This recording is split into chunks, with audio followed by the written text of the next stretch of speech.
Is leaking off the subframe here at the bottom, and the oil pan is wet, the CV shaft is wet, and you can see the wetness continues all the way up to the top. This here is a breakdown of the cylinder head. The vtec solenoid is not to be confused with the VTC solenoid, which is on the side of the engine here.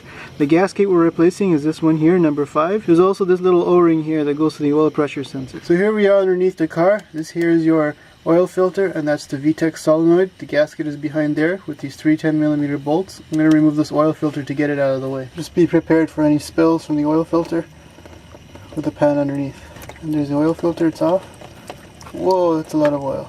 To get you some more room to work with the wires back there, I'm going to remove this 10mm bolt that holds the power steering line to the valve cover. And then now we can move the line out of the way to give you some more clearance back there. So this here's the top of the vtec solenoid gasket. We've got one electrical connector here, another one back here, and then there's this one electrical clip here that you pull out to free the wires from the vtec solenoid. Alright, so with the filter moved out of the way, you can clearly see the 3 10mm bolts there, there, and there that need to be removed to get the vtec actuator off of the engine. Ouch. I'm going to unscrew the 10mm bolts. This is the first one. Go on to the second one here. And the last bolt up here. Be prepared for some oil to drip out as you take these bolts out. Alright, so now I'm going to remove the screws. That's one of them. There's the second screw. And over here is the final screw. And now that the vtec solenoid is pretty loose, you'll see that a lot of oil is going to start dripping out here, so make sure you've got a catch can underneath.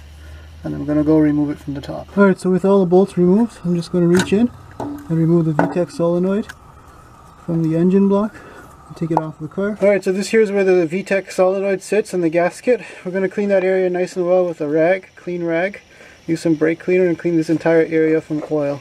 So that way when you replace the gasket, you'll know if it's leaking or not. There's a closer look at the mating surfaces. There's no studs to hold it on, so you're just going to have to catch your bolts.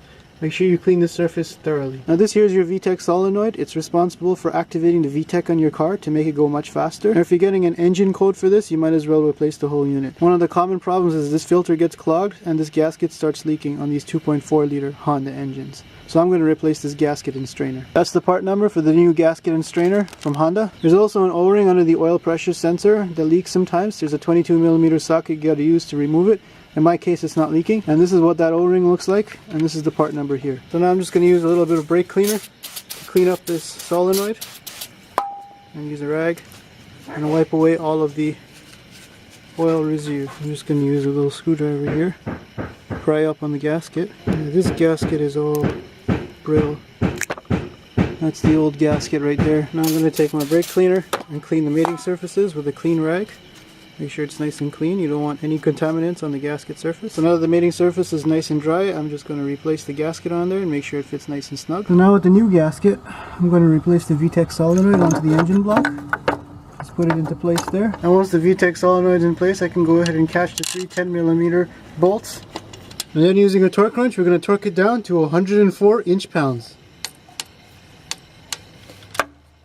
Alright, don't forget to replace your oil filter.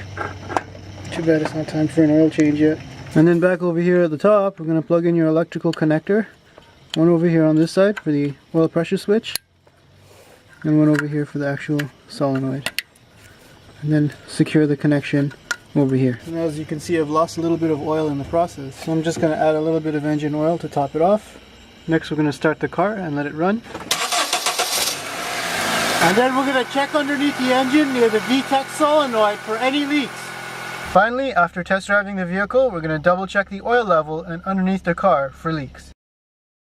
Why does it always have to rain when you're working on your car?